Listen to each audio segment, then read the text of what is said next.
Michelle, Daniel, OG OG Rose, Rose. and today we're going to talk about the judgment of joy. And I think a couple questions come to my mind when I hear that. Um, and it makes me think of C.S. Lewis's book, too, Surprised by Joy. Um, but I think this is absolutely true, first of all, that joy judges. It makes us feel judged. Um, and I think though so just intuitively that's my sentiment on it and my experience. The other thing, though, is we may want to ask what it is to be joyful. Like, what does it mean? What is joy? What does it mean to be joyful? And I think that a lot of times people generally understand the distinction between joy and happiness. It's kind of put as like happiness is kind of fleeting, but joy is maybe something more substantial. Mm. And I do think that is true. And obviously that could be parsing terms. You could probably use happy like joy as well. Obviously people do, but there's something about joy, and it does make me wonder what it means phenomenologically. Mm. Like what are the characteristics of joy? Mm. um and I think that is important because then we can understand why it would do such a thing as judge, Mm. not because anyone necessarily even like wills it, but almost just like gravity, like it just does that. um And it does make me think a lot about some of the other themes that have come up throughout our conversations on like a victimhood mentality, Mm. where the reason why joy judges, or at least this is a postulation of mine, is that it's almost like we can't handle or we don't want joy, even though we say we do. And so when we experience it or see that it's possible, that would demand something of us. Mm. So, and we don't always like that. And it's easier to think it's just not possible because then we wouldn't really have to change or do anything differently. So, yeah, Mm. victimhood mentality is very related to joy judging because victimhood mentality again, there are such things as real victims, but when it comes to having that mindset, um, which oscillates, like I talked about, there's a technically it would be the triangle between savior, villain, victim, right? Those roles all show up often. You can see how much they overlap when people are acting out of that place of the the victimhood mentality, which is a judgment of joy. What I'm trying to say is that victimhood really it that mentality has to blame joy. Mm. It has to blame joy. Uh, it has to basically make it across the noumenon, if you will, right? It has to make it impossible. It has to, and then it has to kill it ultimately. And that is why I think we see in Christianity the crucifixion of Christ, and why Eden was, in a sense, rejected. They had everything, and the power of a of words, as we've also been talking about, to destabilize one's complete immersion in joy, to destabilize that with a single outsourcing, in a sense, and blame making. So yeah, Mm. those are the things that come to my mind. But I do think it would be important to think about what is joy. Like, what does it mean to be joyful? Um, I do think actually the term, one last thing, the term can be trivialized and thought of in terms of mere joviality or something like that, like just a jovial or like a cheerful nature. And I do think that can and will demonstrate itself in joy too. However, I think that joy is actually a much stronger term. It makes me think about is the verse in like Nehemiah or something where it says the joy of the Lord will be your strength. So the joy is actually a powerhouse. And it is the judger, right? And it is actually so linked with wisdom. There is no I really don't think there is joy apart from wisdom. So that those are the thoughts that come to my mind, and I'll throw it your way.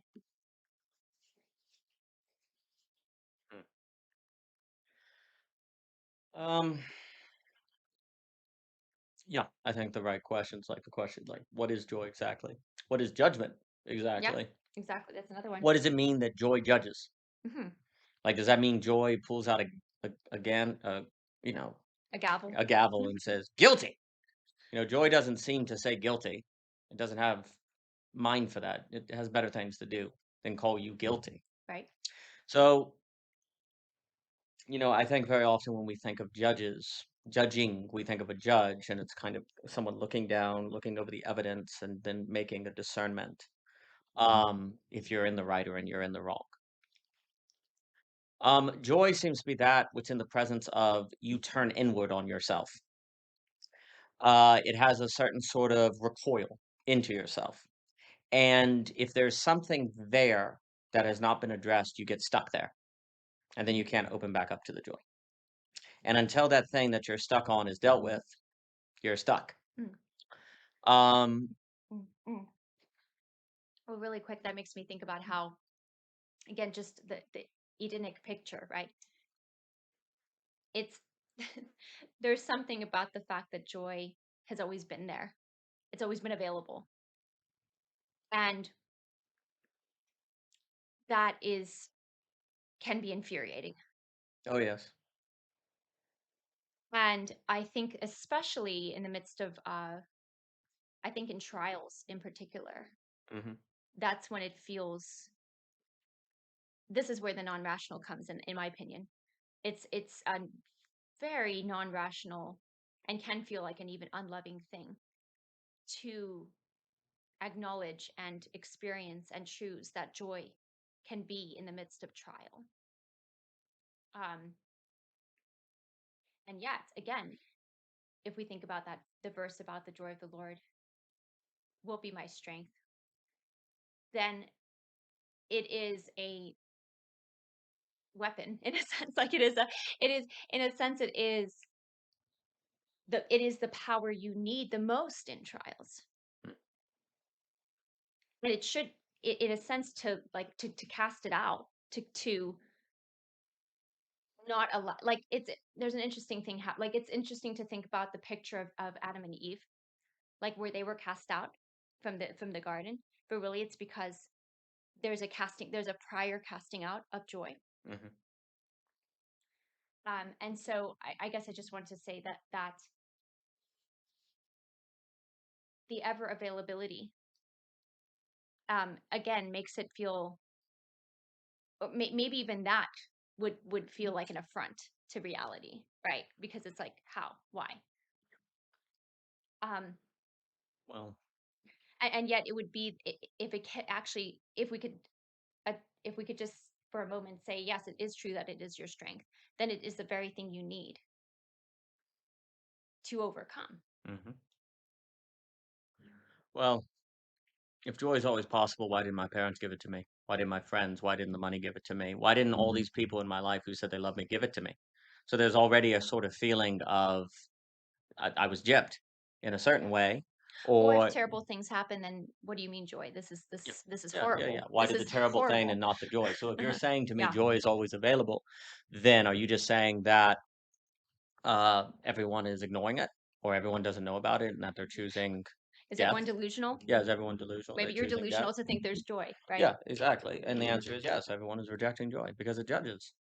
Um, so there's a few things. Um, First, um, this question of what is joy. Right. Well, joy has to be a qualitative experience. Otherwise, we're just giving a definition. Mhm. right? Mhm. Happiness tends to correlate with the accomplishment of a goal because you're happy. I did it. Happiness has a certain I did itness Or I got the to it. candy Yeah, or I did whatever. it, Mhm. right? Yeah. And you're happy because you succeeded, right? So there is a certain sort of externality to happiness.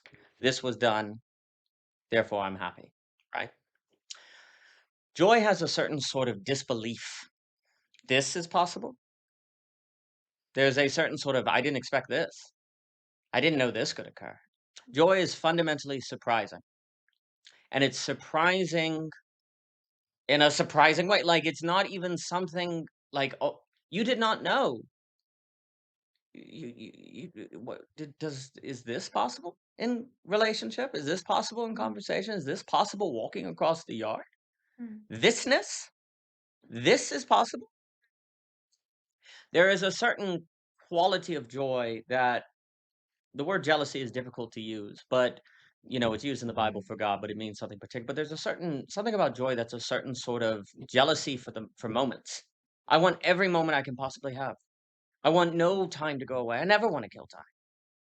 I want every moment of Like what jealous is. in that like God is I won't give it jealousy? up. Mm. You'll have to kill me to take my time. Mm. You'll have to kill me to take my moments. Mm. You'll have to kill me to take away this chance to walk across the yard. You'll have to kill me. There is something about joy that makes what you have that which you will fight for because you know how precious it is. Yeah. So there's something about joy that creates a certain profound sense of preciousness to life Yes. And gratitude. and gratitude. Yep. Um, and everything also seems to simultaneously want to destroy that or demands everything of you to hold it. Because here's kind of a part of it. A radical thisness that cannot be explained is that of which you cannot have certainty about, nor be certain in. Mm. Because it is itself. So you can't systemize it beyond the moment. You can hold it and it can get away from you. You have no guarantees it will be here in a moment. Mm. And that creates an incredible demand on you to maintain faith and to hold yourself. Because also to keep this sort of thisness, you can't be taken by the cares of the world. Worrying about the future, as Sherry was saying with you, right? Mm. And everything in the world is coming to tell you you're going to die. This terrible thing is going to occur. So it's just very different because if the present moment Yeah. is fundamentally abyssal in a certain sense, Yes. but that is its glory. Yeah. Then if Exactly. you try to keep it with reason, you lose it. Mm. And if you try to explain it, you lose it. Yeah. But then also if you're afraid to interact with other people, you lose it. Because now your moment is defined by fear. So you have to go into the social and interact with others Yeah. of who are going to fill your head with questions. And they're going to ask you and they're going to do things. And Mhm. you will have to be you'll have to hold on to the this. Right. And I do think that language of you're willing to protect it. You know how precious it is. I think that is also what's interesting about that is that about that mode is that actually um that it's actually protecting it in the right way. Yes. Like because you Yes. could go into a fear mode and paranoia and This is the lesson of the shut mother. down. The Yeah, mother, this is the lesson of the the mother. feminine is Exactly. the training Exactly. of how to do this. Oh, absolutely. Because you're protected, your amygdala, actually, your brain just Yes, hyper, it's in hyperdrive essentially. yes. And so you're having to learn how to literally protect and also Let go. let go at the Yes, same time. At the same time. yes, And that's the thing with I think when you do actually have when you have experienced joy, uh, to me the language we've used before in the work especially as it relates to Hume is self-defend. yes, Like you will defend on it, but you're not afraid, but you know how to but you will defend it, yes. and you actually will. I think it will inspire a cultivation of self that can defend and realizes the necessity of defending joy. Does that Yes. make sense? Oh, Because yes. Oh, yes. But the question then yeah. becomes, which gets to some of the other things you were saying, is how do you defend it? What is the mechanism of defense? And this goes back to the defense is latent in joy as judging. Because Mhm. if you can stay in joy, then you actually function as a source of judgment on all of those who would come to destroy it. Yeah. And so just you being joyful, it's very much like a way to think about it. Mm. And that's why your number one task is to stay in joy. Yes. Yes. But you see, you could also say the difference between happiness and joy is happiness to keep has a permissiveness to it. And a It conditional has a belief. certain passivity and ignoring to evil. Mm, Whereas joy is very aware of evil and doesn't mhm, ignore it at all, and it's not in denial. But it is mhm, also aware that the most devastating act of self-defense against evil is making evil reflect back on itself into an enclosure that then auto-cannibalistically devours it. yeah. And that auto-cannibalism and judgment go together very strongly. A way to think of this. Um, why does nonviolent resistance work Mm, with Gandhi or Martin Luther King? Because if I'm the police officer and you're a black man and you punch me in the face and I hit you back, well, it's self-defense. But if you don't hit me back and I hit you, well, then I have no means of plausible deniability that I was just defending myself.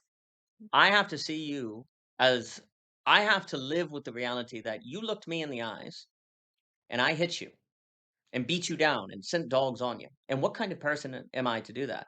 And now you've put an existential seed in the police officer. And that existential reflection then leads to true deep change. yes. Whereas when there's a legal thing that says you can't attack black people, well then I might not be changing inside. That's the risk of law versus culture. Mhm. Like culture, which really changes people because it removes plausible deniability that they either are actually changed or not, because they know that they're not doing it because the law says so or they're afraid of going to prison. They're doing it because they truly believe that all men are created equal. That's how you get an actual inner transformation of the person. Joy necessitates inner transformation. When you experience joy, you reflect back on yourself and you think of your history and it's like, this is all a lie. This can only be happening by privilege and repression. There must be a secret here because I know the truth. I know people are evil and they attack you. They would never do this. You begin reflecting on your own life and judging this in light of it. And you start, because also if that is possible, then you have to face questions of, well, what if I'm being permissive and saying all the bad things that have happened is okay? And maybe it's wrong to be happy. And you have to face all of those and make an existential choice that runs the risk of you feeling as if you're unethical to have joy because the Exactly. world is suffering and Exactly. I'm a monster to have joy. It's the exact opposite. Because then what's going to end up happening is if you accept the idea that to accept joy is to make you into a monster of some kind, Yes. well, then joy is a monster. You must destroy it. You must get rid of it to save the Exactly. world. Exactly. Because it is the very thing that's going to be permissive of evil. Is there not any sort of demonic flip that is more powerful than that? If I can convince you or make you believe that joy is monstrous, Mhm, that's an extraordinary campaign. That's like mhm, the ultimate campaign. Because joy is the only thing that makes people not monsters. Because it makes them reflect on themselves in an existential way by which they may change into sainthood. yeah. And only if people turn into saints does this world have any chance of being saved. Yep. And I think that that's spot on. And I think that gets a bit more to what joy actually is. It's a judgment. Joy is a judgment. We think that joy is freedom from judgment. No, it is the judgment to freedom. It is that of which it is that of which makes life possible. Yes, I think it also is, judgment can often be thought of merely in terms of um judging the external or Yes, everybody else. yes, But yes. really, and yes, But there's a way in which when you judge the external, it's not a judgment because you're not in a position to know. You're not in a position to reflect. when that's where like this judgment aspect is really a self-judgment. Yes, in a It's sense, a is the self only judgment. In a sense, self judgment is the only judgment. yeah, yes. And so that's important But because you're full of self deception. So how do you do that? yeah. You need something like joy to terrorize you out of your self deception. Well, I think yeah, joy as the judge, I do think it's almost like we could say that it judges in so much as the sun illuminates everything, right? That's good. Yeah. So it in that sense, it isn't like it's, Hmm. again, we have such a what's the word? I don't know why the Spanish word is coming to my mind, but we have such a like punishment mentality around judgment, Mm. whereas we should really see it as like the revelation, like you were talking about with Especia and Seth, or like the even a type of relinquishing. Yes. That I think is this type of judgment of joy. Yes. And, you know, again, if anyone feels judged in the presence of joy, that's more on Them. them than it is about Yes. the joy being this, I mean, yeah, it's kind of like with God, right? What's that line, right? Like the hell and heaven are both is just the presence of God. Yeah, absolutely, Depends on absolutely. your orientation toward God. Yeah, yeah, yeah. But the people enjoy. There's an interesting dimension though, where the people enjoy benefit from perhaps people around them attack. Kind of having the demonic come out because then that tests the joy. Because joy requires a newel every each and every day. It's like plateaus. It's like there are levels and plateau, and then you have to keep going. Like joy demands ever ascent. And so as judge joy, you see the function of joy judging is for those of whom are outside of joy and those in joy to stay in it. Exactly. So it has a double move that's going on. Like judgment is for the judge as well. Judgment is for joy's sake because Exactly. joy Exactly. has to be this it has to be this ever becoming. To use Yes, that, it has to be exactly. that ever becoming. And so the judgment that joy is a feedback that you can see. Joy causes a judgment, Yes, which causes things to happen, of which then test the joy. That if it is not tested, it will not continue to advance and thus exactly. not be joy, which then causes new judgment Yeah. and that causes new response to that on and on and on. And this is life. Yeah. This is what it means. So this is the challenge of life. This is the quest of life. Yeah. I keep on getting the imagery of the sun in my head, That's very good. I like right? that. Yeah. I mean, really, it's probably like I mean, Lewis. Well, it's Lewis, kind of but Lewis, but yeah. but it's But but the it, light and the judgment. That's exactly right. yeah. I mean, gosh, there's just so many good word plays there because in light of we see it in light of this, or uh, saw the light. Like there's such a revelatory nature to the sun, and the fact that it is also you think about it is that the sun is very powerful, right? The sun is extraordinarily powerful. By it all life is. Yes. That's the same with joy. Yes. And it also is this testing, right? There's the circadian rhythm. The rhythm seems to require us to experience what it's like when we don't have that joy, Yes. or we don't think we have it. See, the thing is, it's always still right by. Hmm. It's always where it has always been. Yeah. Yeah. Yeah. we turned, Yeah. we turned, right? The world turns. Yeah. So what I'm trying to say is that we get to have this experience almost phenomenologically of what it means to feel like joy is not there. But if we just wait, then it returns in the morning, right? And it's so interesting that the word is morning. Yes.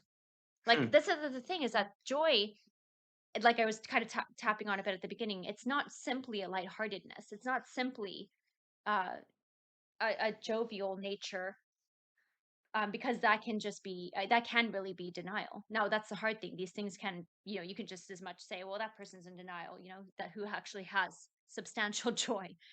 But joy will be inextricable from mourning and grief, as you and Seth and Aspasia were talking about. And so the joy comes in the morning. Yep. And that's those type of people who have that type of joy have a resilience. And I think it's so important what you said about staying in joy, because it's so easy when you're tested to despair, Oh right? yeah. Oh yeah. Yeah. Yeah. To just think, forget all of this, whatever it is, Yeah. right? Or to think that joy has no justification, Yeah. that joy is a lie Yeah. in after all, Yeah. Yeah. because Yeah. of the suffering that can occur in life. Yeah. And yet that is when, again, when you most need to stay in that joy as Yes. literally as a superpower, not just for yourself to be in a delusion, Hmm. but to be in the fullest reality, Yes. and to be able to radiate that out to others who need it, Yeah. Yeah. Yeah. Yeah. and need that reminder, and need to have their strength renewed in that joy. Yeah, and you also need the people of whom will react in a desire to destroy it, precisely to test you, so that you Mhm. see if the joy is real, on and on. And there's something Yeah, also when you fall out of but there's always something about like the Zizekian Hegelian notion of this retrospective future. yeah, It turns out that the moments of falling out of joy into despair, if you come back into it, were actually mechanisms of making a higher quality joy because you had to fight for it. So it all works. All the bad things work for good in God, like all of these things, exactly, but there's this exactly. retrospective dimension that's part of it that's very important. Another little thing before I forget, in honor of Jock and his upcoming class as Yes, well, Parallax. yes. Happiness is good, joy is beautiful, Hmm, but hmm. joy also That's why there's this weird thing Yeah. where joy is abyssal, but it's Yeah. also justified. But it's justified by the experience of beauty that cannot be reduced into reason, but must be in the fullness of experience. Yeah. But it is possibly latent in every possible experience, if only one would rise to its occasion. And it is very hard to know how to rise to its occasion because there's something where life has to teach you how. Like, you have to go through the world in the way to teach you how that thing that has always been in front of you all the time can be tapped into Yes. or experienced, and then you forget. And then the next day you forget because you're in a bad mood. So this is Right. memory and Plato and everything. There's Mhm. always this, do not forget what you know. Yeah. Hold it in memory. You learn and then you forget. You have a revelation, you have a mystic vision, and next week you're pissed because you forget. And then you forgot, and you're enclosed. You're always in this enclosure Mhm. structure. Joy is anti-enclosure. Yeah. Joy is fighting enclosure. Yeah. Happiness can be found in enclosure because you're secure and happy. Like, you know what Yeah, I it's a mean? Like, bubble. Yeah, happiness yeah. is in internal consistent Exactly. systems. Joy is of the girdle point. Uh, Yeah, I think if you ever start feeling like like fear, that protective fear, this is where protection's in the wrong. It's the right type of protection is the self-defense, and it's a confidence. But anyways, if you're starting to feel a deep fear, uh you're not in joy anymore. no, and the mother, And I think like again, everything will give you reason to believe that you are justified yes, to feel that fear and deny joy. yes, However, that is exactly precisely when you must choose hmm, joy, yeah, and you have to choose it on behalf of not just yourself but for other people absolutely, and absolutely. for reality. Almost, it's almost like that has a, it could be a little far to say this, but I do think there could even be a frequency with joy that then that's There's a literally harmony. ripples, It's a that music. It ripples gets out. into Yeah. music and classical Yeah, thought yeah, and harmony exactly, and all of that. exactly, Music's exactly. important. So there's something about joy that is precisely everything we've been talking about in season two. It's about the Mm, mysterious energy. mm, It's about yes. overcoming enclosures. All the things we've talked about are a life of joy. Like, philosophize your life is to make your life joyful. You have to Exactly. philosophize your life though, because joy is this thing that you have and forget about. It's fleeting. Mhm. It seems immoral because there's suffering in the world, and Yep. also it's not self-evident on how you meet the condition to realize joy. And furthermore, the key is you are in relationships that are social and that bring the real of and negativity and all of these things that are there to take it. And so you have to philosophize your life to maintain it. But if you don't maintain joy, here's the funny thing. If you cannot maintain joy in the social, then you cannot be a source. You cannot be a point that causes judgment on everything around you in the existential way, of which is the only possibility there will be true political, social, and economic Mm, transformation. mm, If we want to change the world, mm, then you must have joy to cause a chain reaction and grassroots movement of existential reflection within people by which they rise to the occasion of holding this world like they care about it. mhm, mhm. Why would you what political revolution should occur if you're not able to walk across your yard and love it? What economic system is going to be so great? Exactly. Nothing. Nothing. The revolution starts in handling the judgment of joy and being the judgment of joy and letting joy cause judgments that have things come back to you in that feedback loop I was describing and rising to the occasion every kind. That is the revolution. Every other political, social, economic initiative or whatever is simply accidental. It is not of essence. It is not a politics or a social of the beautiful in the way that we've described with Jockin. The other thing, there's always this. There's always this kind of idea that you can't be happy in this life, right? You know, and I would say tragically, this has been part of Christianity. This idea, even like C.S. Lewis, The Weight of Glory, that whatever you get won't make you happy, and therefore you must be toward something beyond, right? God. That's the argument of desire. Peter Kreeft and every people talk about. Now, I'm not saying that argument is false, but and also in psychoanalysis, there's this idea that you can't be happy, right? Um, this is false. You can certainly be happy. That's part of the problem. Is you can be happy in your misery. Mhm. You can be happy in your self judgment. Oh, you can definitely find happiness in this life.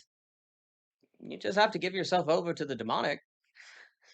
So happiness is very available, Mhm. because people love their anger. People love their misery. People love being right. Yeah. People love these things, and they enjoy it. They enjoy hatred. Hatred is extremely enjoyable. And they find happiness in that. Now, of course, they would say they do not. and they despise it or whatever, but they'll fight for their judgment of other people. They'll fight for their misery. They'll fight for it. I don't know what else. Then you must be happy with it. Do you understand? There's this idea of being happy. So what does it mean to be happy? Like happiness as a vague state? No, it means to be happy with something. Lots of Mhm. people are happy with their misery. They don't want to give it up. They'll fight for it. They're happy with their anger. And so happiness is very possible in this life. Yeah. What's interesting, Daniel, as you're talking, because it made me think about the parallel between joy and happiness. Um, but there's something about this idea that you're saying, like, it's ever available, like happiness. But I was saying before that like joy's always been accessible, and so you Yes, suddenly yes, realize, and there's such a, yes. I, like what I think it's a spurious infinity, in my opinion, Hmm. of the proliferation of happiness in enclosure.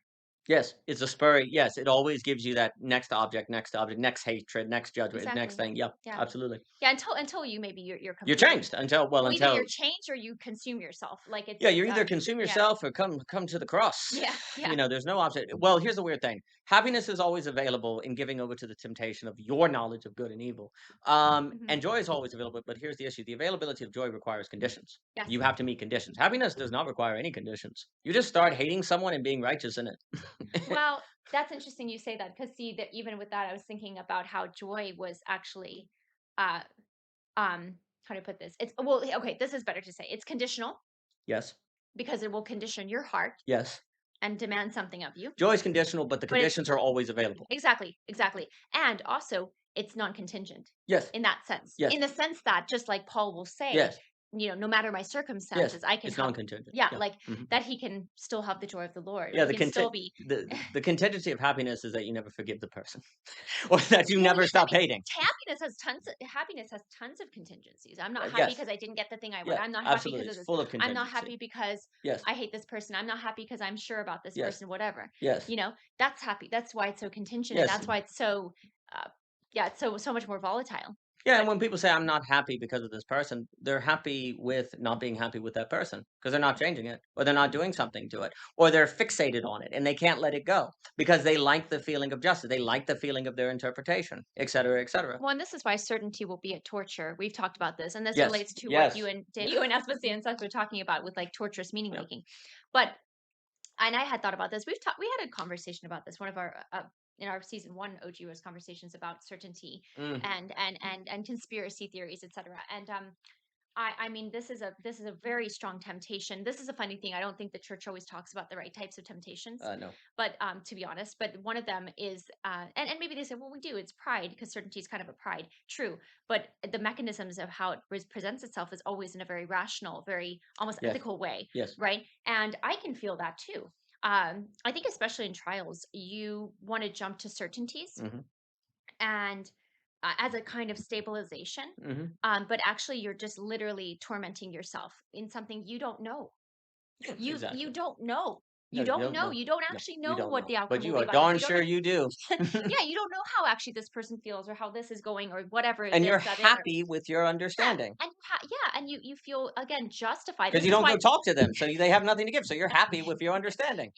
And that's, I think we've been talking, I think there's something really interesting between the juxtaposition between justified and justification, Yes. and justification being more in line with, well, being in line with joy, and Yes. justified, feeling Yes. justified, being in line with this happiness. Yes. Um and so in the way that we're framing it, of Yes. course you can use Of course. Words in colloquially, different yeah, ways. yeah, Yes. colloquially you could use happy and it'd be just fine. But the point of the matter is that, yeah, when we do make this framework, the feeling justified is often why we will grab onto certainty, and be happy in our torment, Yes. and Maybe. be happy tormenting other people, and to be happy in that.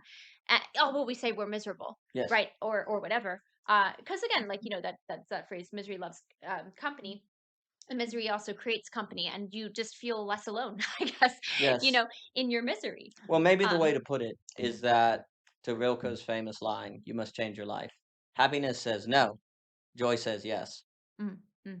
Yeah, I mean, I happiness think says no. that's, I don't need to change my life, yeah. and joy says yes, I I need do. I'd like my that's the thing, change is gonna show up, but happiness will put it on the outside. I need that person to change. I need to get Yes. this thing that I want, and that should Happiness change. means you don't have to change. Yeah, yeah, everything else needs to possibly Yeah, change. I'm happy. It's them that needs to figure out things. Joy is I Exactly. need to change. I need to change. Yeah, I need to because change. as soon as I Yep. cease That means I've fallen out of the work of joy, Exactly. which is the work of purgatory, and that's kind of Mhm, lurking in all of this. mhm. Is that now, rather one wants to have a debate on the precise theological placement of purgatory, Purgatory. etc., so Sure. forth. I cannot. I must say, I am always have been quite partial to the way that Cardinal Newman describes purgatory Mm, as basically you go before God.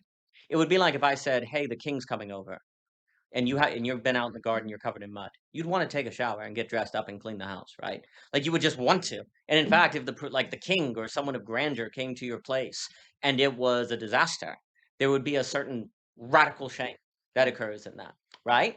Now, the person of grandeur, if they truly are of grandeur, would mean it when they say, "Don't worry about it." Of right. course, and yet, and there can even be something to be said about a test where you're actually able to handle being seen dirty and so on and so forth. Nevertheless, because all analogy has a certain incompleteness, because when it comes to your dirty heart, that must be clean because literally it's the truth. It will be burned off by the presence of God, right? And if Yes. you identify with it, you are burned off as well. But so there are limits to the analogy, but the point is you'd want to take a bath. So purgatory is basically the cleaning so that you can handle the presence of God, Yes. right? That's what it is. Now, what's interesting is perhaps there's an argument to be said that life is purgatory, like that there Mm, is a purgatory in so much as there's this world right now. And it's, and to what degree one wants to take that, in different ways. But there is no doubt something about real life now, right now, that is full of these purgatorial sort of experiences. mm, That if you rise to their occasion, was the greatest thing that ever happened to you because you got to be in God's presence in heaven. yeah. And if you don't, it wasn't purgatory, it was hell. It was the flames of hell. Mm, Purgatory that you never go through is hell. mm. Like, excuse me, so that's also the kind of idea that hell and purgatory go together in this way. Like they're two sides of the same coins, actually. That the flames of hell are actually the opportunities of being in God's presence. Well, and yeah, absolutely. And I think what's so hopeful about hell, if you will, Very much is so. that time. What's that to God? In a sense, like Yes. there's Let's say it took 20 years. yeah, Who like cares? right, and also like hell's not the end in that That's sense purgatory, no. as purgatory. Sure. I I mean, do yes, not there I are do not disqualify the possibility that purgatory can go on forever or practically forever or so on yes, and so yes. forth. That's a different theological discussion. Sure. And Nevertheless, hell has to have it would certainly seem to be the case that if hell exists, which there's very good reason to think it does, if hell simply exists for the sake of punishment, as an end of itself, then it would be a self-contained structure of punishment for the sake of punishment. If it doesn't have any function of potentially leading to sanctification, that would mean something was created that has no sanctifying potential. mm, And I don't believe God makes anything at all that lacks any sanctificating exactly. Any potential because purpose. everything is God. Hmm. And God is the potential, in a certain sense, God is the process, the Yeah. potential and process of Yeah. sanctification, right? But furthermore, that would also mean that hell as eternal punishment would be a testament to God's justice. And that gets into Wolf and the idea Mm, that, it's mm, real easy to say hell is terrible unless you're mm. in a war zone and there are Yeah. people doing extraordinary atrocities around you, right? Well, and if we see it as it relates potentially to a purgatory, then actually the fact that he would say, "I will always allow there to be an opportunity for purgatory." If we Yes, think of that, yes, that like you're saying, the eternality is to his mercy. yes, It's to his sustenance and yes, long suffering in the yes, sense of allowing yes, the purgatorial hell. If we can just for now yes, make that kind of connection. yes. And sorry, go ahead. Well, and I was going to say, and joy is purgatory. Yeah. Like, the idea Yeah. is that joy actually is purgatorial. Yeah. And also, too, because people may hear this, like, the worst thing you can do to say Nazis are evil people is have joy around them. That really makes them reflect into themselves. Oh yeah. And then also, too, if in the presence of joy, they don't change, well, that's when you have hell locked in from the inside, right? Mm, Like, I don't deny the possibility of someone seeing the judgment of joy and saying no. But then that is eternal damnation. And if they say no at that situation, perhaps there is something to be said, although it may be following maybe an origin take on hell, and that gets into a bunch of stuff. It could be the case that it is technically always possible for someone to come out of hell, even in eternity, into heaven. But mhm. it could be practically impossible Right. that it does occur. Because if you denied it at that moment, then as you go further along into your bitterness, hatred, and self Mm, righteousness, if you didn't do it at the easiest moment, what are the chances of you yeah. doing at the later moment? And that's how you can kind of square the idea that there's always salvation and mercy available to people. And yet at the same time, there are people who would choose never to take it Mm, because what is technically possible mm, could actually be practically impossible. yeah. No, that's very well said. That's very well said. I had so much imagery coming to mind when you were speaking about that. Because in a sense, the door. to hell is still locked from the inside. Yes, absolutely. It's just that you're allowing yourself to sink further and further and Yep, further and yep, further yep, away yep, from it. yep, that's right. It's still there though. Yeah, it's still there. You didn't You leave know? any point. Yeah, yeah. Yeah. And of Yeah, course, and when you get into this topic, people have strong reactions and yes, so on and so forth. of course. And these are I all ultimately something that God has to unveil. But Sure. also, I do think there's very good reason to believe that the way things happen in creation will analogically point to the way things are in eternity because creation is in part of eternity. There's not a afterlife life division. Well, that's what I was gonna say too. Like, yeah, people could get a lot more, ornery about the technicalities Yes, if we think about this in terms of afterlife. But I do believe that because heaven and hell are yes, always, yes, yes, then we do actually have yes. experiences, even if we want to say they're That are glimmers, analogical at the very right, least.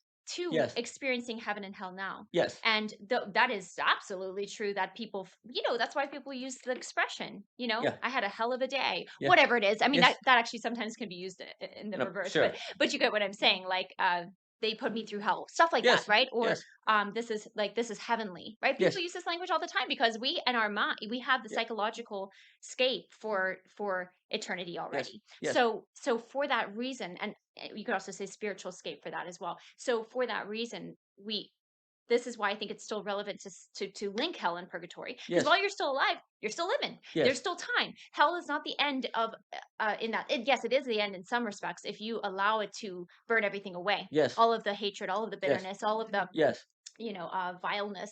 If you allow it to burn that away, then you come forth. Like almost a phoenix rising, you allow yourself to come forth. You did die, and you yes, were reborn yes, in that regard. And so, yeah, that's why I think that's the hope of hell and the hope of joy in that sense. yes. Joy is hell. I mean, that's the other Right. thing. God is hell to those who hate And them. it's Joy it's is hell it's to those who hate it's them. heaven, it's hell until you understand that it was actually always heaven. No, You know? but And happiness. So another difference. Happiness can't be hell. Joy can be hell. yeah, yeah, Happiness yeah. is not hell. Happiness is And that's precisely identification. It can be identification and that's why with that. joy is not merely, like I was saying, not to reiterate, but it's not merely the jovial or the No, nice no, or the it's not no. well, it's certainly not merely that. Those can be demonstrations and manifestations of joy, but it's not just being nice. It's not Oh just no. being, Oh no. lighthearted, or whatever. It's Oh no. not being, it's because that is not at its core in touch with the reality of what joy really is. It's very dangerous. Like, if you are joyful, that means you live in reverential fear. Yeah, yeah, If you're a joyful person, you live in reverential fear. yeah, And of course, reverential, you said it at the beginning, reverential fear is wisdom. yeah. It's wisdom. And so joy is wisdom, or Yeah, you're dead. yeah, Like, if you encounter joy and you're not ready for it, then you're in hell. yeah, Now, this could be the greatest opportunity of your life because it's purgatory if you come through it, but it also can be hell if you're not, yeah, right? yeah. So there is something to be said about those who have given their life over to the work of joy, which is the work of judgment, of which is the necessary work for real change to happen into this world by planting those existential seeds. Mm. Then you are to be very aware of who you're around, what you are doing, who throwing, but don't throw pearls before swine, these kind of ideas. Why? Because Bonhoeffer said that because it will kill them. Pearls kill pigs. So likewise, there's something to be said about being wise of where the joy goes. And so there's a few things, like there's all that idea in kind of Christianity of this notion of the joy of Christ and show it to the world and don't put your light under a bushel and so on and so forth. Yeah, don't hide your light. But be aware that your light is shining and it will cause people to go crazy. And I think this is important, or I feel to be important, is the fact that, again, out of being nice, you would hide your light. Yes, absolutely you would. You don't want to make people feel bad. Nope. I don't make people feel bad. No, and I'm a Things that, bad person, yeah, actually. I've done I'm terrible bad. Yeah, things. I'm not a Yeah, I perfect don't know person. what I mean, who am I'm a I? This sinner. sounds so elite. Yeah, that's Yeah, right. exactly. That sounds so elite. Yeah, and so there's such a resistance and reluctancy to shining your light and to putting your lampstand out. Especially when you know it's gonna create demons. Yeah. Like, when you know, like, they're shining your light and then, "Oh my gosh, I love what it does to the people around me, and I love, blah, blah," you're in trouble. Oh my gosh, you're in trouble. When you start really emphasizing how it makes everyone around it lights up the room, and everyone's so happy because you're there and the joy of Christ or whatever, you're in big danger. Don't be paying attention to that stuff because then you're gonna Yeah. become it like, don't be self-forgetful. Well, but yeah, Be you must be self-forgetful self-forgetful in because you're joy. going to enjoy it, and once you begin to enjoy it, you become unwise. Yeah, no, well, I was actually thinking about how this is something that absolutely It's not, it's when you become aware. This is a funny thing, it's so lovely how these things play out, right? Where there's always a bothness, right? Awareness is important, but if you use awareness for an enclosure to your own self, Yeah. like for example, if you um, having awareness is important because, for example, having awareness of a distinction between joy and happiness can help you have a framework for how to experience and live differently potentially. But if you become aware that you can actually shine light with your presence, you can start to use that for your benefit. I mean, Lucifer did. I mean, Exactly. he's a light bearer. He's a light bearer. He was darn aware of all the light he gave off. Yeah, yeah. So it's actually so important. Oh, and yeah, that's interesting. I was thinking about this scripture too, where like don't let you don't let your right hand know. It's a scripture about like don't let you don't be aware of what your hand Yeah. is As you're doing giving in as you're alms. giving Yeah. in Yeah. alms. Yeah. Um, and yet it also will say like, if your right hand calls you to sin, cut it off. So you Yeah. need an awareness of your hand. Yeah. And then you should also not be aware of Yeah. your hand. Yes. And that's that crazy bothness of the fact that you need to like your light shines because you are not claiming it as your Your own light. and using it for your purposes. You're allowing yourself to be used for the To purposes go of through you. God. Well, Yeah. there's a few things. So first off, you have to let the world, in a sense, reality, make you aware of your hand, not you choose it. Like Hmm. the course of life is such, is when it's time to be aware of your hand, the world will show you it is. And therefore it will be not an act of ego, but an act of wisdom, because you've been discerning and have a kind of peripheral vision, as Sherry was saying, by which you would know when it is fitting to focus on the hand. Because if Yeah. you say you should never focus on your hand, then you're saying there's a possible action in reality that cannot possibly be good. And there is no possible action. This is a very large claim that has to be justified and gets in meta geometry and all. There is no action possible in reality that has no uh, beautiful potential, right? So there has to be the possibility of noticing your light even or noticing your hand. That can be beautiful, but how? How? It has to be outside the ego. The only way that can occur is Exactly. if the world makes you look. Is if like the way reality unfolds is you find yourself paying attention to your light because there is something that now you need to be wise of. I need to pull this back, or this is too much judgment for Mm, this person to handle at this time. Also, it should be noted mm, when the course of life is such is that if you are in joy, you will turn some amount of people, like demons will show up. Like you will be attacked, right? But if you're aware of your light, you just want to shine it to everywhere, the amount of attacks you'll then undergo is going to overwhelm you. mm. It's going to be too much. Now you can come through it, Yeah. but it could be unnecessary or it Yeah. will be an accelerationist time, right? To what degree? But then if you come through it, it's all well. But if you do not, it's got that retrospective flip moment sort of thing going on that has to be explained on. But a wisdom about joy is also not it is not a thing where you're avoiding ever causing joy to be a judgment that will lead to trials to you. That's not what the wisdom is. The wisdom is actually to have a certain humility in what you can handle, but not also to be afraid of what is given to you to handle. Yeah. See that. I feel like that to sit there a little while longer is important because that's a bit that can feel complicated. Mhm, mhm, mhm. Well, on the one hand, we're saying as soon as you become aware that you can light up a room, then Be be careful. careful, right?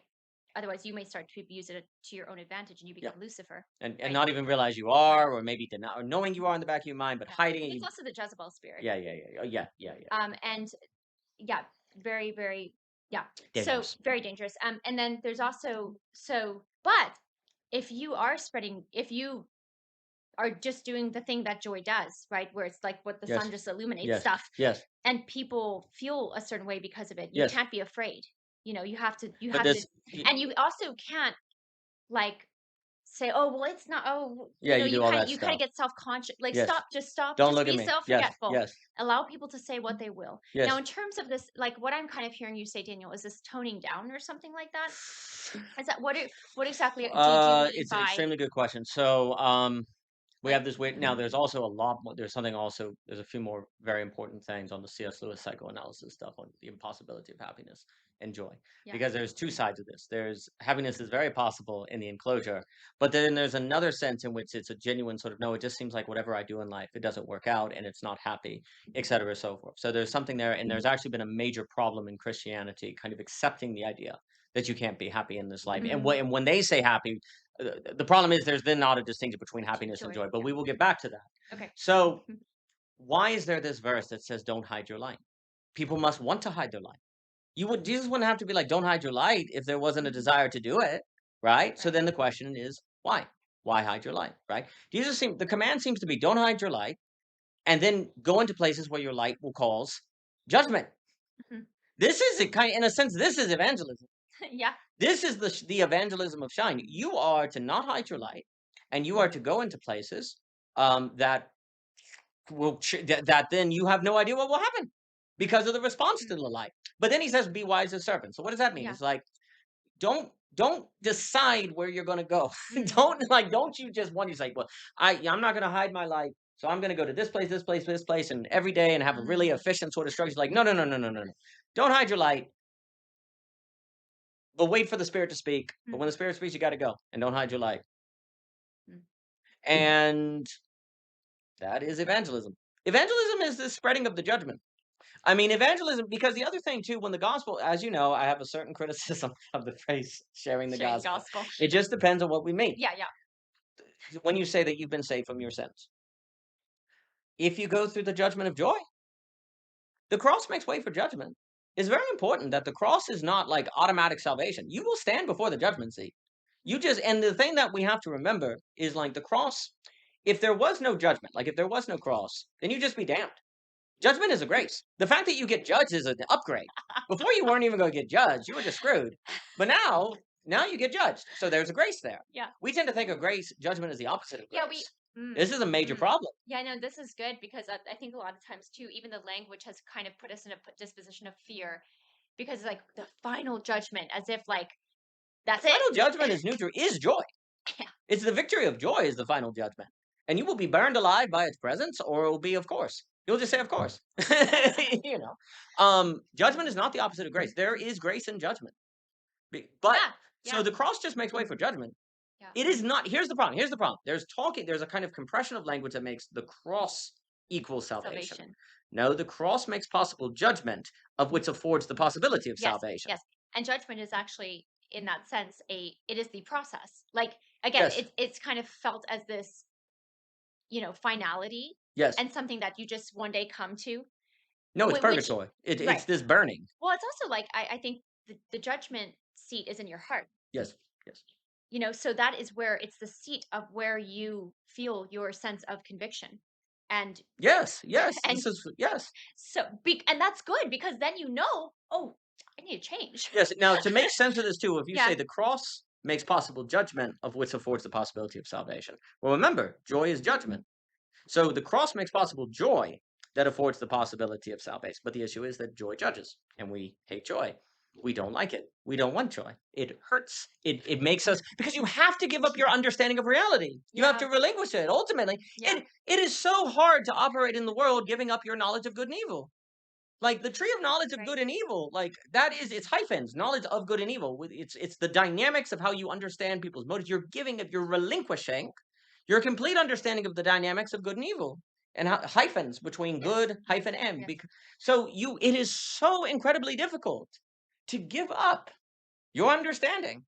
And that's faith. Like you don't have Yeah. faith. Like here's the thing: when we've made faith like belief in an abstract proposition that God exists, no, faith is giving up, Mm, is giving yourself over to not having a knowledge of good and evil. mm. Joy cannot be present where there's a knowledge of good and evil. You have to give up your knowledge of good and evil to have joy. Mm. You have to give it up. You have to relinquish it. Not because there Absolutely. isn't good and evil, but Right. because it's not for you to decide. The world will unveil it to you. There will be Exactly. plenty of opportunities for the world to show you evil.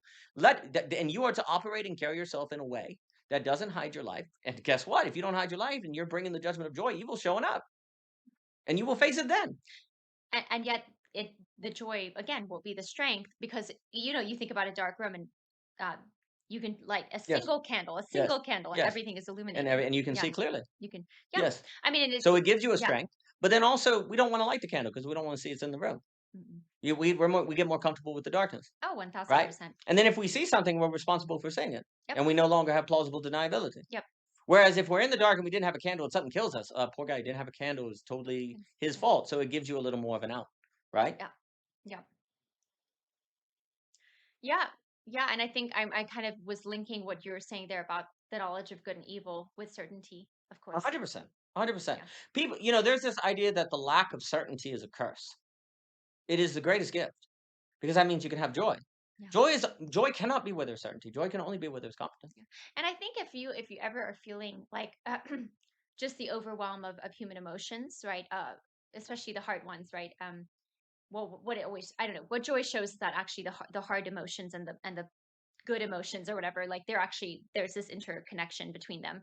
But I think if you're ever wrestling with something and again you're just in this kind of torment of emotions, then check your certainty. Like, what do you feel so certain about? Yes, yes, Like, that's your ask yourself, idol. yeah, Certainty is ask yourself, idolatry. what are you so certain about? Certainty is idolatry. Yeah. And people say, "But aren't you certain in the, you know, the love of God or Well, we whatever?" we talked We about talked this too. about Yeah, this. like, but shouldn't you be certain about Jesus and his salvation? Yes, The fact that you're saved by grace. Da, da, da. yes, yes. Yeah, You should be confident in it. If you're certain in it, then it can't be changing your life exactly. Because you if you're the because that reason means you why know what it means. right, There's and you nothing check for you check Jesus you to know teach. you There's check the nothing for box the first Holy saying, Spirit to yeah, unveil to you. I'm saved. I'm Done. saved. Yeah. There's nothing to be learned. There's nothing to be learned. Mhm, And idolatry kind of has to begin where there's nothing else to be learned mhm. because I know, and there's nothing more to know. you got your There's idol nothing then. more to know. Yeah, you Yep. got your map. There's no territory. And so you know, joy is judgment. Joy judges. And that's why it's so hard to have. So here's the thing. So again, Mm, there's this idea that joy is impossible in this life, right? That you can't have joy, uh, so on and so forth. We want to believe that because we want to avoid judgment. And unfortunately, Christians have given into this temptation and they've made a theology around the impossibility of ultimate satisfaction in life. And there is mm, one sense mm, in which that is true. right. If you are talking about money, power, and all of those Mhm. things, but you see, the church, this is level one, this is very Definitely. low on the ladder. And the church gets stuck there and it's teaching Christians in their 50s the same thing that they're learning when they're 12. And Mm. that is a very, that is a major problem. Well, That does not mean the lessons you got when you were 12 were false. But if you stay there, then don't be surprised if you're spiritually 12. And of course you're not. So then there's repression and problems and all these things blow up, right? What were you going to yeah. say? Well, can you say that one more time? What you're saying about joy in this life, like So because there's this yeah, idea. because I think well, let me just a lot of times mainstream Christianity will kind of put it as the joys in heaven, right? Yes. Basically, like Yes. Joys in heaven. joy Yes. is God and joy is in heaven. Yes. This world is just Yes. a disaster, Yes. basically. Yes. And again, rationally, you're Yes. yeah, duh, yeah, look Hmm. around. You know what I mean? But I yeah, so is that what you're kind of referring Yes, to? I am Yeah, referring to yeah. that. So with that in mind, this the reason why I think it's important to talk about it, the way we're talking, bring it to light, if you will, just to consider it, is because it is so consequential. Insanely. Like it is so consequential because that whole mentality also leads you to orient yourself towards certain things Yes. The in such a expectation. way Yeah. that unfortunately can perpetuate suffering. Yeah. Oh yeah. Oh yeah. Like we've Absolutely. talked about in a There's prior no talk incentive where to get better. There's no incentive to improve. well, there's no belief that anything could be improved, and if you Yeah. do, you might be You might be unrighteous. You might prideful. be unrighteous Yeah. because righteousness would believe and align with joy being in heaven. Yep. You Absolutely. know, um, now people may be like, well, that's nobody believes that. No, many people believe that. That is Well, 100% what practically I don't care what they tell you they believe when you ask them face to face. The question is what how is do their they life? live? Yeah, yeah, The truth is in the body. yeah. And absolutely many people believe because if you believe that, then there's no incentive to improve. It removes, and in fact, you expect your marriage to be bad. You expect your job to be bad. Of course it was, because this life is terrible. You expect terrible things to occur, versus accept that terrible things will occur because the world is fallen, and these are precisely the means for sanctification. You know, the judgment of joy is the purgatory for the presence of heaven. There is a very big difference between saying this world will give you trouble because troubles are the means of saving this world that God actually uses. That because it's all like the devil uses the devil kills God. The devil like he uses death to destroy death. Death is do you see like Yeah. the means of this world's salvation is tied to basically almost like reverse kung fu moves of evil Mm, throwing itself at joy and burning and being destroyed. That's how it works. And it kind of has to be that way. mm, Because if joy went after evil, then it would be in the ego. exactly. It would What I and and I it wouldn't be self-forgetful and things like that, but mhm. please. I do think that's also where this mainstream understanding of joy being in heaven actually interestingly can land up, where where joy gets like almost in line with, like, this is the funny thing, there can be a lot of like the language becomes it becomes a kind of, we using the same means by which you criticize evil. Like, what I'm trying to say is that it's not doing the nonviolent. Mm.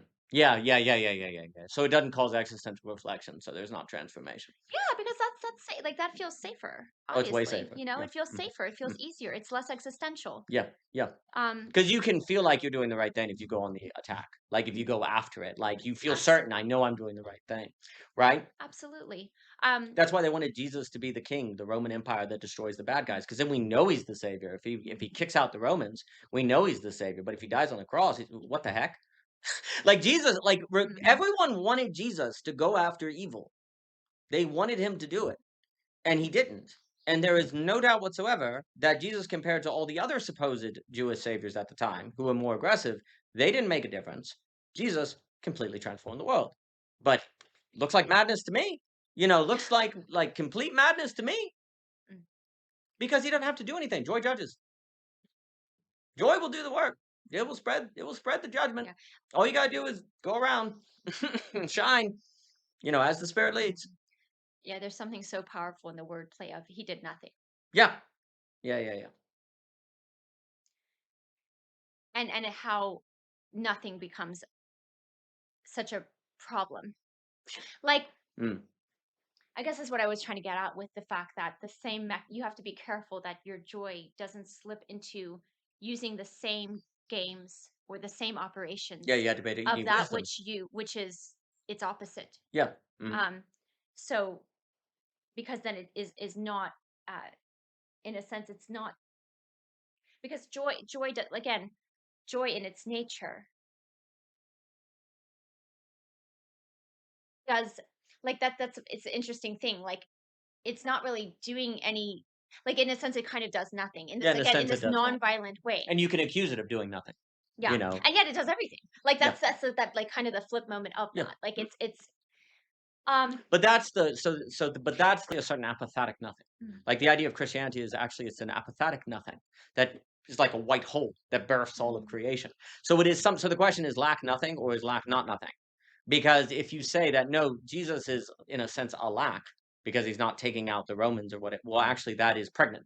It's mm, kind of a birthing, right? And that's where it's apathetic.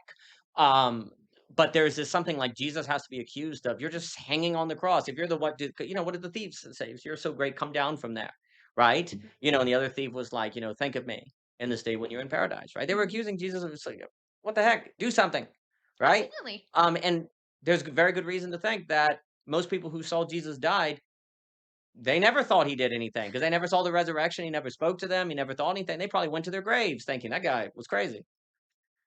And yet, that was the necessary cost. Mm, That was the necessary dimension of Jesus's ministry being as transformative as it was. But to live in joy, you have to accept that may be you. There may be people that go on their entire life being like, "We knew those people were crazy. We knew those people were wrong." Right? You have to relinquish your control yeah, of people's narratives of you. absolutely. You want them to know the truth. You want them to know that's not true. But now you're in the knowledge of good and evil. You want them to have the knowledge of good and evil. We're good, not evil. You're trying to spread the knowledge of good and evil. When you don't relinquish your image, then you're going to play the game of spreading a knowledge of good and evil. And it's going to be you want them to know your story. You want them to know the truth of you. Well, that's the knowledge of good and evil. So you're just spreading the curse. Mm, yeah, that's all very good. That was making me think a little bit more on just fleshing that out a bit more on how actually this joys in heaven translates into a, I want to say it's almost like, because joy will still be in operation now, of course. And most people, again, might say, well, we know it's in heaven, but because heaven's in us, like, there's kind of this, like, the kingdom of heaven is within you, then we know it's kind of here now. But it's still kind of deferred to just God, Mm. which I understand why. But there's an agency element here, I think, that is important because otherwise we may not know how to cultivate that joy in the right way. Like you're saying, there is something that has you have to get wise about with joy. And I think a lot of times, I don't know, but I it's a consideration that in the action, um, somebody will also essentially do their best to have joy. Um, but it's not Mm, in a way, what I want to say really quick, in a way that the risk for that is that there may not be as much discernment about if that action is the right action or no, not, no, no, because the that's joy masks it. This joy. Now, actually, this would be a kind of happiness, a repression. It kind gets of into yeah, repression. Yeah, a kind of yeah. It would basically is not able to it again. The best way I can think of it is just that it can mask the discernment. Now, I think what gets you back to like what can kind of what is it, clear through the smoke or whatever that expression is, like where you can actually get a signal from the noise is qualitative. It's yeah, qualitative. qualitative and Yeah, qualitative yes, experience yes. in your body. It's, that I mean that That's anyways, that's a everything. lot, but That's I'll throw everything. that yeah, I'll throw that your way. It is not it is not your job to be joyful. And Christians like, I need to be joyful or they won't see the light of Christ. Well, Mm, it's in the ego and it's in the I know what's good, being joyful, and evil is not. So you're in the knowledge of good and evil. Your job is to learn to walk across the yard. Your job is to learn to pay attention to the person in front of you mm, and trust that the joy will be there if you do these things. yeah. You are never, ever, ever to think about joy as something that you enact. Don't ever think about God as something you enact. You think you enact God? Even if God's like, "Oh, honey, no." Like and it's not because God kills you. God destroys you. God is glory and power. And that's where the reverence it is not your job to be joyful. Your job is to learn to be human, and the joy is in that. Exactly. And so your Exactly. job is to learn to, for the first time in your life, plant tomatoes.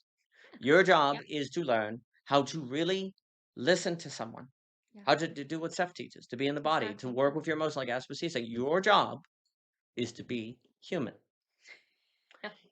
The human, in its fullness, is the glory of the Lord in its fullness. That's your job. The problem is Christians. It enters, and this is where psychoanalysis, this is what, so it's this thing where, for me, the church is in major trouble without psychoanalysis. Hmm. But then on the flip, psychoanalysis is in major trouble without the church. Definitely. Because the church, indeed, has often fallen into performativity Yep. because you're in joy because you feel guilty not to be, and it's how Mhm. people know, and so it becomes a repressive thing, and then also it keeps you from being discerning about problematic dynamics that need to be addressed with Mhm. wisdom, right? Mhm. Because you don't want to acknowledge them because then you're not in the joy of the Lord, and it leads to chaos, right? And that's where joy in its name is used to put it out, and Can uh, you say it one more time? like Sorry. joy in its name is used to put it out, Put to what like out? joy, to like get it, to remove it out of your life, and actually then Mm. you're avoiding its judgment as well. So And in the name of joy, yeah, in the you name of joy you function in such a way that removes joy. yeah, Yeah, yeah, because you no yeah, longer meet the conditions of joy. right. Because there's this weird, like we are saying, Yeah, there's this way in which joy is always available because the conditions are always available. But that means you have to meet the conditions for that which is always available to be yeah, experienced, right? 100%. And so the way that the Christians go about joy, unfortunately, can lead to it not meeting the conditions needed for joy to occur. Yeah. And then, in its very efforts to be a testament to the joy of Christ, end up, unfortunately, not making a good case. And this must change. This Mm, must change now. Um, but there is indeed something we've been saying, and I think it's to your point here. There's this idea that joy is impossible in this life. The suggestion that I am pointing to, whether it be in psychoanalysis, rather it be in in Christianity, because there's this kind of humility to that. Joy is impossible in this life. All of this is demonic because the reason it is a disavowal of the judgment of joy. Because if joy is impossible in this life, then I can't be judged. And the Christian may not mean that. They may not intend that. mm, But that is it becomes a disavowal. And furthermore, we can say this: joy is impossible in this life without judgment.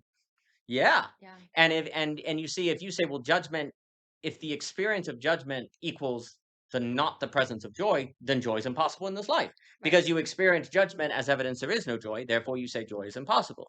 No, no, no. What's impossible in this life is joy that isn't judgment. Joy that is judgment, in a purgatorial sense, is very possible. And in fact, what the Christian is supposed to pursue, and I would argue every human being, in order to be fully human, everyone is to seek the purgatory of joy. Every single one of them. And there will be everything in you that wants to question it and be kind of use postmodern irony to distance yourself from it and to be too cool for sincerity or always be skeptical or be going in looking for clues that this joy here is actually an illusion or this couple. And you see, the reason also this is extremely important because if you believe joy is impossible in this life, don't be surprised if your marriage is terrible. Don't be surprised if your relationships are terrible. Yeah. Of course they are. Joy is impossible in this life. Well, and I also think this, yeah, 1000%. And So then you're a hikikomori. Of course you are. It's a all you if joy is impossible in this life, all you have are strategies to mitigate the damage. All you can do is lessen the damage. So hikikomori, isolationism, and the churches are functioning as a structure of mitigating the damage, like lessening the damage. There's no joy, so can we lessen the damage until we get to heaven? pretty much. That's the That's what structure. yeah. And hikomoriism is just the secular version of that. The cutting down of the social and all these things. Everybody's like, man, it's so bad we lost community. No, it's not. There's no judgment of joy. We don't want community. We want community in a, we want this, we want the benefits without the costs, like everything. We want the pluses without the challenges. We want the kind of fun time. We want the happiness of community, but not the joy. We could say we want the happiness of marriage, but not the joy of marriage. We want the happiness of our work, but not the joy, because the joy brings judgment, whereas the happiness gives us a high. And then when that eventually fails, then people just the strategy is to say, well, then happiness is not possible in this life. Whereas to say, well, no, no, no, or to say joy is not possible in this life. It's like what is happening is people are realizing happiness isn't joy, that it runs out. And then the conclusion is, therefore, joy is not possible. No, no, no, joy is very possible just through judgment. But no one likes being judged. No one likes going through that.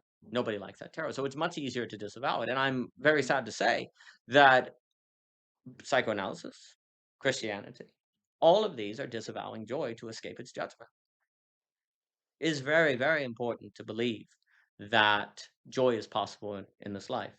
Um, because if judgment is not possible in this life, you cannot change. There is no hope.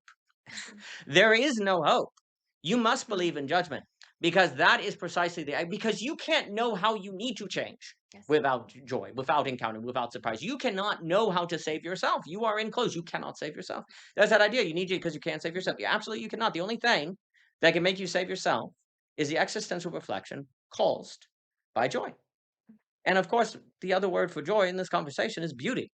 Beauty and joy are the same thing. Yeah. The strike of beauty, the piercing, is joy. And we hate it. We absolutely hate it. We have to. We haven't yet met the condition for it. And in fact, if we didn't hate it when we first encountered it without any work, it would be cheap and it would be meaningless and it wouldn't change us. And who wants to? And then eternity would just be some boring, unchanging blob, right? So we have to not be able to meet its condition if eternity is an unfolding in ever greater levels of creation. If creation didn't have conditionality, it wouldn't be as great as a creation or as creative as one that did have conditionality. And it would be cruel of God to make a non-conditional creation because it would not have no ever greatening dimensionality to it. Yeah, that's very good. My brain keeps going back to this idea of uh because okay, just to challenge it a bit, if it's like, well, there isn't joy in this life. Um, but don't people still live like, how do I say this? May, is there like a middle ground where like people believe that, but then like they live in such a way that is a choice of joy? There's repression. Well, yeah. The middle ground is repression. And like we've said a million times, that works fine until it doesn't. Yeah, exactly. And I do think that the other thing too that's big here is um just like the light, like the light of the sun will be undeniably bright and warm. Um, so it is with the experience of what somebody is cultivating, how somebody is cultivating their joy. Um, because I guess I'm just trying to think about this, it's like spot the repression that people can play. It's everywhere.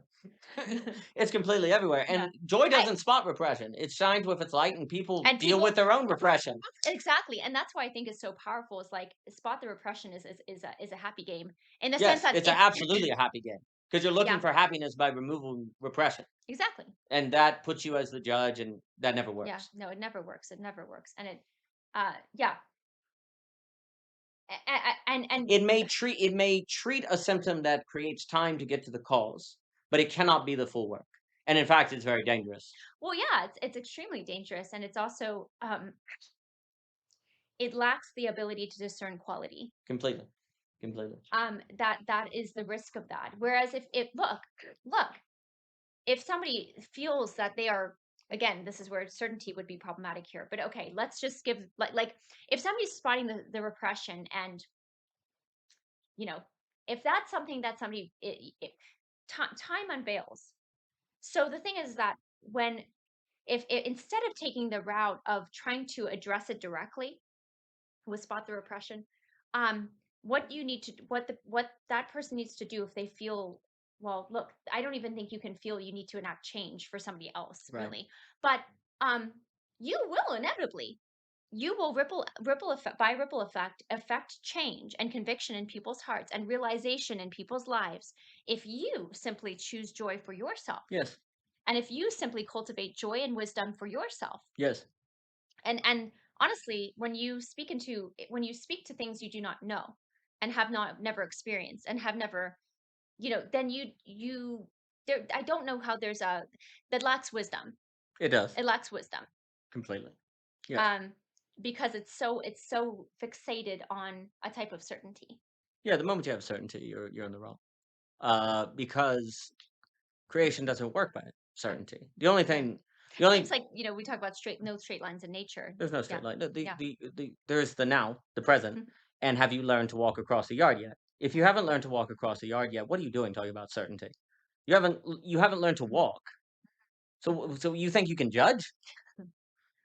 I mean, let joy judge. Let joy judge, and that's the thing, don't try to judge. Yeah, yeah. No, don't no, don't you can't even don't walk yet. I mean, it's like there's this Yeah. real sense in which you haven't learned to walk. You haven't learned to clean the dishes, as we were saying with Kushare. I mean, this is what Lewis is getting the great divorce. We have you. Do you know how hard it is to learn to walk? It's extraordinary, and yet you think you can judge.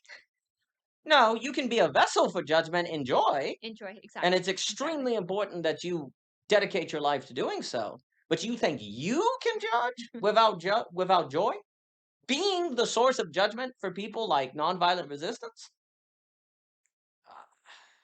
Just learn to walk. Just take Just it one step at a just time. literally take one step and really, really take that one step. Yeah. But there is a remarkable campaign in this world, in this life, by the principalities Mhm, against belief in the possibility of joy. mhm. And it is a campaign against being judged. People don't want judgment. They do not want to be judged. Mm.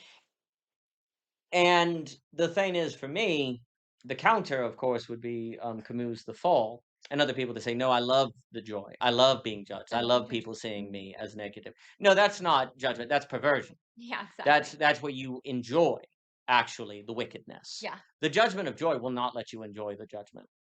That's why it is actual judgment. All other forms of judgment, what we call judgment, actually it's possible to enjoy them and to like them.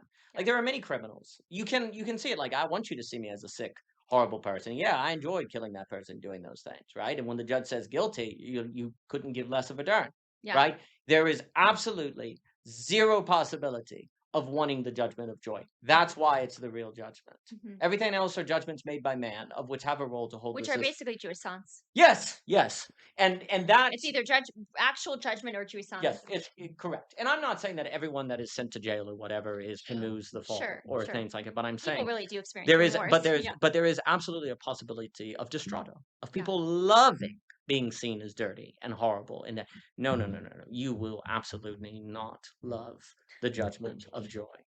No, no, no, no, no. Because you Unless you learn to love it. unless That's the only that's thing but from then if law. you learn to love it, you're a saint. You can love the judgment of man and be perverse, but you cannot love the judgment of joy without being a saint. Yeah, yeah. Well said, very well said. And so that because and another issue is you can find happiness in perversion, but you can't find joy in No. perversion. Same goes with things like neurotic and big and all that. You can find happiness there, but you can't find joy. Joy is going to be found to things like the intrinsic motivation. It's going to be found in drive, and that's only possible with joy. Um, I suppose the last thing I'll say, and then give it to you for closing words. Ultimately, a way to look at this question of the judgment of joy is that your relation to the judgment of joy is your absolute choice. That is the absolute choice because that's the choice of is lack nothing or is lack not nothing. Like, is this judgment actually something leading me on Mhm. or is it nothing? And therefore, screw it, I'll destroy it. Because if you believe that the judgment is joy, you won't destroy it. You'll want to get through it to the other side. But if you believe it's just judgment, then who are those a-holes? Destroy them. They're a source of judgment. Destroy Yeah. them. They're judgmental. They're bad people or whatever, Yeah, right? yeah. They're so So, self-righteous, right. blah, So blah, is blah. lack nothing? Because judgment is a feeling of lack. You understand? When you feel judged, there's a feeling of lack. Oh, yeah. So lack and judgment go together. So is the lack nothing or is the lack not nothing? Yeah. That is the question of the final absolute, the absolute choice, which is what joy forces upon you. Mhm.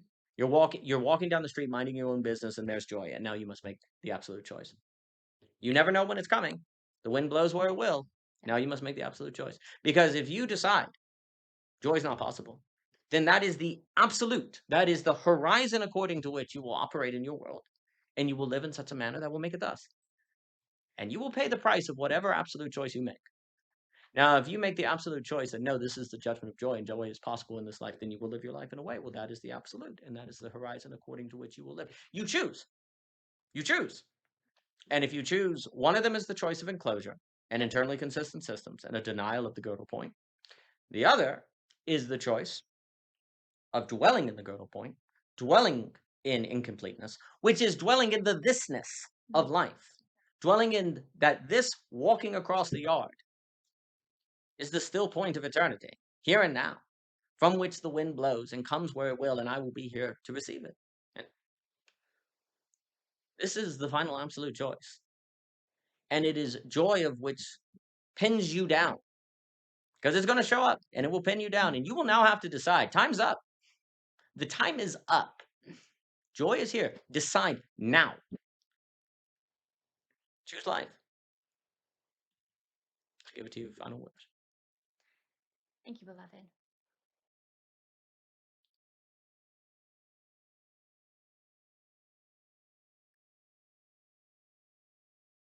What's coming to mind again for me is just the necessity to remain in joy.